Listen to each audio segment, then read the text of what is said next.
What makes a good logo? In some cases, it might depend on your industry.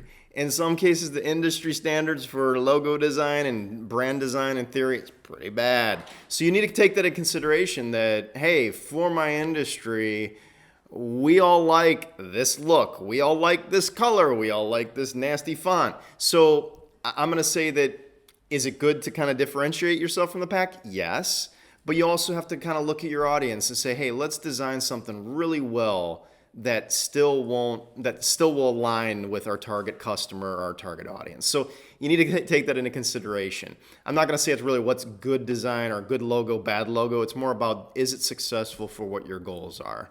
Remember, logos, we've talked in the past, it is part of your brand identity kit or package. So it's just one of the many pieces that you should have that represents you to your customers or clients.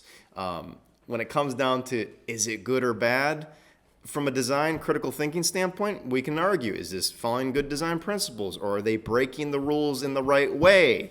Those are all fair questions. However, for your industry, it might be something that, hey, it's okay. It's a barber shop. It's something in this specific industry, at this specific industry, it's legal. So you're probably gonna, in a sense, want to make sure you look like other legal institutions or law firms in your area, and you don't want to do something that's crazy because that's just like risky. So I'm going to say that it comes down to make decisions based on, hey, we did the research.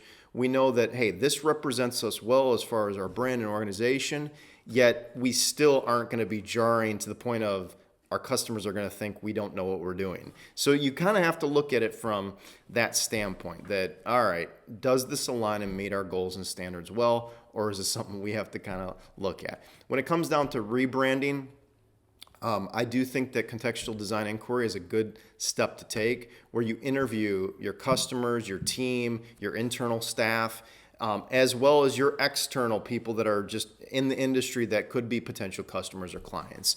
And do the due diligence to make sure, hey, what we're doing makes sense. It works.